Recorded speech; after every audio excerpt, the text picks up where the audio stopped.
Math या mystery में हम आ गए हैं अगेन प्रॉब्लम्स को सॉल्व करने, ज़िंदगी की नहीं, हम मैथ्स के प्रॉब्लम की बात कर रहे हैं। बिकॉज ज़िंदगी की प्रॉब्लम तो हम क्या कह सकते हैं, सॉल्व हो जाती हैं फिर और आ जाती हैं, हो जाती हैं फिर और आ जाती हैं। इसी तरह मैथ्स भी है, बिल्कुल ज़िंदगी की तरह। प्रॉब्लम्स होती हैं, हम सॉल्व कर लेते फिर और आ जाती हैं, फिर उनको सॉल्व कर लेते हैं फिर और आ जाती हैं। बिकॉज हम लोग आगे बढ़ते रहते हैं ना, हम बढ़ते रहते हैं। और ज़िंदगी का भी यही उसूल है, अगर आप आगे बढ़ रहे हैं तो प्रॉब्लम्स आएंगी, और अगर आप एक जगह पे ठहरे रहेंगे तो ना ज़िंदगी का मज़ा होगा, ना कोई ज़िंदगी का मकसद होगा, और ना ही उसको जीने में कोई खासी दिलचस्पी होगी। फिर ठीक है, फिर आप बोलेंगे क्या मैं वही बेड पे लेटा हूँ, वही घर में हूँ और मैं कुछ नहीं कर रहा, ना मैं आगे बढ़ रहा हूँ, बस मैं एक जगह पे ठहरा हूँ। और रुका हुआ पानी क्या हो जाता है, रुके हुए पानी को फंजाए लग जाता है। एंड हमें अपनी ज़िंदगी रोकनी नहीं है, वरना हमारी ज़िंदगी को भी फंजाए लग जाएगा। तो आगे बढ़ते हैं एंड सॉल्व करते हैं आज की problem number 17। So welcome to Bushraj coaching. मैं हूँ बुशरा। अच्छा, मैंने आज गलत बोल दिया, उल्टा बोल दिया ना। अस्सलाम वालेकुम, मैं हूँ बुशरा एंड आप देख रहे हैं Bushra's coaching, let not math या मिस्ट्री। तो चलिए हम लोग बात कर रहे हैं क्वेश्चन नंबर 17 की। काफ़ी ज़्यादा चीज़ें हम सॉल्व कर चुके हैं, तो होप कि आपको जो है प्रॉब्लम्स आएंगी हम उनको हैंडल कामली करेंगे। ठीक है, बीपी हाई मत कीजिए, ठीक है, आराम से उसको हैंडल करेंगे, वरना इतनी सी उम्र में बीपी की प्रॉब्लम हो जाएगी। यहाँ पर हमारे पास क्या है, हमारे पास है क्या, हमारे पास है 8 DW, W का स्क्वायर रूट 4 माइनस W का स्क्वायर। अब इसको हम कैसे सॉल्व करेंगे, अगर हम यहाँ पर देखें तो हमारे पास काफ़ी मुश्किल है, बट अगर हम साइन की तरफ देखें तो this is the form of sine. तो हम यहाँ पर क्या यूज़ करेंगे, साइन यूज़ करेंगे। ठीक है, तो ये हो जाएगा, लेट करेंगे कि W जो है वो हमारे पास क्या है, A साइन ऑफ थीटा। अब A की वैल्यू क्या है, A की वैल्यू है हमारे पास 4, तो 4 का अगर हम स्क्वायर बनाएंगे तो 2 हो जाएगा। ठीक है, मतलब 2 का स्क्वायर 4 आ जाएगा हमारे पास। तो ये हो जाएगा W equal to 2 sine of theta. अब हमें DW भी चाहिए, तो DW इक्वल टू 2 साइन का डेरिवेटिव क्या होता है, cos of theta with D of theta. So we will use and this. ठीक है, this both we will use this. ठीक है, तो चलिए इसको यूज़ करते हैं अपने इंटीग्रल में। ये हो जाएगा हमारे पास 8, DW की जगह मैं क्या लगाऊंगी, 2 cause of theta D of theta. W की जगह मैं क्या लगाऊंगी, 2 साइन। तो ये हो जाएगा हमारे पास 2 साइन ऑफ थीटा का square and square root 4 minus W की जगह अगेन 2 साइन ऑफ थीटा का स्क्वायर। ठीक है, मेरा मार्कर ख़राब हो गया, आई थिंक 1 साल से ज़्यादा हो गया कि मैं ये मार्कर यूज़ कर रही हूँ। This is my one of the favourite marker, और अब इसका कट जो है बहुत ख़राब हो गया है। मेरी ज़िंदगी में भी प्रॉब्लम आ गई, देख लें। आगे बढ़ते हैं। यहाँ पर हमारे पास क्या है, 8 2 16 हो जाएगा। ये हो जाएगा cause of theta D of theta. And now 2 का स्क्वायर क्या हो जाएगा, 4, एंड साइन स्क्वायर अपनी जगह पे रहेगा।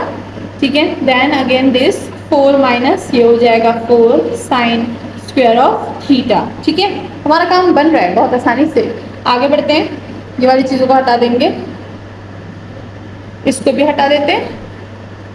ठीक है, इधर थोड़ा सा बढ़ते हैं फिर आगे जाएंगे।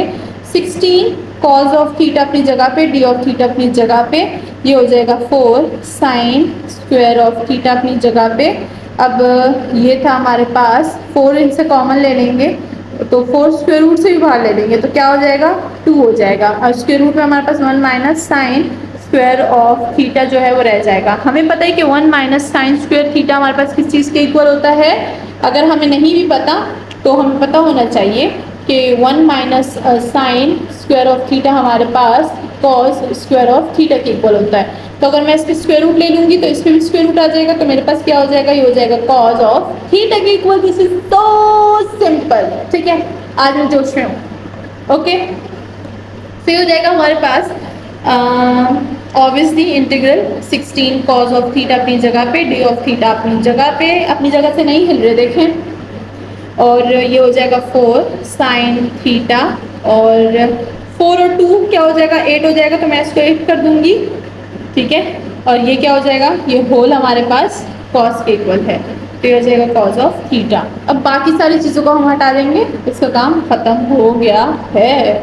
ठीक है, अब अगर यहाँ पर देखें तो हमारे पास क्या क्या बच गया, हमारे पास कॉस और कॉस कैंसिल हो जाएगा, 8 और ये भी कैंसिल हो जाएगा, ठीक है। तो जब ये सारी चीज़ें कैंसिल हो रही हैं तो हम इनको करेंगे कैंसिल। ये हो जाएगा D of theta by sine square of theta, और ऊपर 8 2 16, तो ऊपर क्या रह जाएगा 2 रह जाएगा। 2 को बाहर निकाल देंगे बिकॉज कांस्टेंट टर्म है, ठीक है। तो हमारे पास क्या रह गया 1 बाय साइन स्क्वायर जो है वो हमारे पास रह गया है। हाँ ठीक है, सही जा रहे हैं हम लोग। अब अगर यहाँ पर देखें तो हमारे पास साइन स्क्वायर का तो कोई डेरिवेटिव ही नहीं, इंटीग्रल ही नहीं है। So we will use again the simplifications that 1 by sine of theta हमारे पास क्या होता है कोसिकन ऑफ थीटा के, जब स्क्वायर है तो स्क्वायर के इक्वल हो जाएगा, तो this will be the 2 and कोसिकन square of theta D of theta के इक्वल, ठीक है। अब हमें पता है कि कोसिकन स्क्वायर का डेरिवेटिव इंटीग्रल है हमारे पास। इसका इंटीग्रल क्या है, क्या सबको याद है? इसका इंटीग्रल है हमारे पास माइनस कॉट ऑफ थीटा, ठीक है। This is the integral plus एक सी, एक आर्बिट्री कांस्टेंट, बिकॉज हम काम कर रहे हैं किस चीज़ में, हम काम कर रहे हैं इनडेफिनेट इंटीग्रल्स में, ठीक है।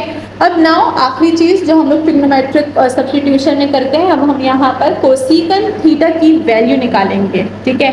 लेट्स सी कि कोसिकन थीटा की हमारे पास वैल्यू क्या होती है। इसके लिए हमें पता होना चाहिए कि कॉट जो होता है वो किस चीज़ के इक्वल होता है, ठीक है। लेट्स सी, इन बाकी सारी चीज़ों को हटाती हूँ मैं, इसको ऊपर अगेन लिखेंगे minus cot of theta plus arbitrary constant, ठीक है।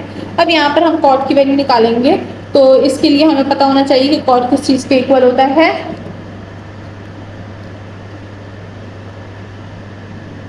तो कॉट जो होता है वो हमारे पास इक्वल होता है cos theta by sine of theta की, ठीक है। अब यहाँ पर हमें जो है वो क्या चाहिए, हमें आइडेंटिटीज यूज़ करनी होगी। तो अगर हम यहाँ पर यूज़ करें कॉस थीटा की आइडेंटिटी, तो वो हमारे पास होती है 1 minus sine square of theta की, ठीक है। So we will use this. हमारे पास कॉस इस चीज़ के इक्वल है, ठीक है।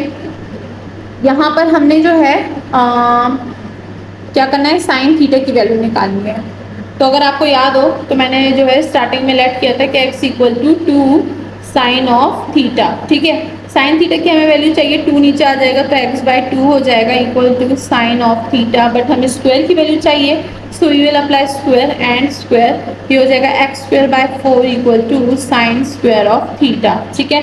तो ये हो जाएगा हमारे पास cos theta equal to 1 minus x square divides 4, ठीक है। अगेन इसको वैसे ही सॉल्व करेंगे जैसे हमने पिछले वाले क्वेश्चन में सॉल्व किया था, ठीक है। सो ये हो जाएगा cos of theta equal to 4 minus x square, और 4 को मैं नीचे निकाल लूँगी तो ये हो जाएगा 2, ठीक है। अब हमारे पास जो है कॉस की वैल्यू आ गई है, ठीक है। तो चलिए अब हम लोग कॉस की वैल्यू को यहाँ पर पुट कर देते हैं। तो हमने क्या बोला था स्टार्टिंग में, कॉट जो होता है वो इस चीज़ के इक्वल होता है, तो this is the star one. इसी में हम जो है कॉस की वैल्यू भी पुट करेंगे दिस, एंड साइन की वैल्यू भी पुट करेंगे, ठीक है। साइन की वैल्यू ये रही थी हमारे पास, ये थी साइन की वैल्यू, ठीक है। ये नहीं है, ये साइन स्क्वायर की वैल्यू है, साइन की value. So we will use this small star and this small star into this big star. Let's see कि हमारे पास वैल्यू क्या आएगी।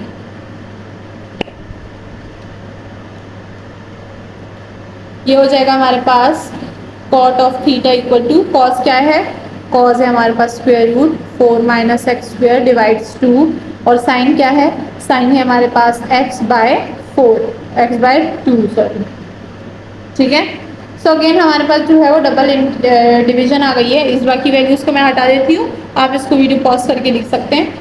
तो ये जो है यहाँ पर आ जाएगा, ये जो है यहाँ पर मल्टीप्लिकेशन में हो जाएगा, तो ये हो जाएगा 2 and 4 minus x square, and ये हो जाएगा हमारे पास 2x, 2 और 2 कैंसिल, हमारे पास हो जाएगा square root 4 minus x square divides x, और ये हमारे पास कॉट ऑफ थीटा की वैल्यू आ गई है। हाँ, अब हम एक सांस ले लेते हैं, ठीक है। सुनाओ, हमारे पास ये वैल्यू आ गई है। अब देखते हैं कि हम इसको यहाँ पर पुट करेंगे तो हमारे पास क्या अंजाम निकलेगा। अच्छा एक मिनट, ये x नहीं है, अगेन मैंने जो है वो गलत किया था। x इक्वल टू मैंने साइन ऑफ थीटा लिया था, ये x नहीं था, ये w था। आदत हो गई है, अब क्या करें, आदत से मजबूर इंसान, ये w है, ठीक है ना। अब असल में हम इतने x के आदी हो गए हैं, मैं तो खैर बहुत ज़्यादा x की आदत हो गई है, मुझे बहुत ज़्यादा x की आदत हो गई है। कि अब मैं हर जगह एक्स यूज़ करती हूँ, ठीक है। सो ये जहाँ जहाँ मैंने एक्स लिखा है बराए करें इसको डब्ल्यू कर दें। This is the genuine, not genuine meaning, बस it is the hobby mistake, ठीक है। जब मैं स्टूडेंट्स के साथ ऑनलाइन क्लास ले रही होती हूँ और कहीं एक्स की जगह कोई और वेरिएबल आ जाता है ना, तो बस मैं तो एक्स ही यूज़ करती हूँ। तो जितने मेरे ओल्ड स्टूडेंट हैं उनको पता है कि भी जो एक्स जहाँ पर मैं यूज़ करी हूँ this is the given variable. कभी जेड होता है, जेड भी ठीक होता है, एक्स वाई जेड इन तीन के साथ मैं कंफर्टेबल हूँ। बट जब कोई और आ जाता है ना, मेरी आदत होती है मैं तो डब्ल्यू वो एक्स ही लिखती हूँ, आदत है, क्या करें। अच्छा, हमारे पास कॉट की वैल्यू ये आ गई है, now we will use here, ठीक है। ये हो गया है हमारे पास -2 and this will be the 4 minus W का square divides W plus constant. और इसी के साथ हमारा आंसर आ चुका है। होप के सबको समझ आ गई होगी एंड इग्नोर द एक्स वाली मिस्टेक। ओके, नाउ चलते हैं अपर क्वेश्चन नंबर 18 की तरफ। और साथ ही आप मेरी ऑनलाइन क्लासेस ज्वाइन कर सकते हैं जिसकी साइट डिटेल्स वीडियो के एंड में है।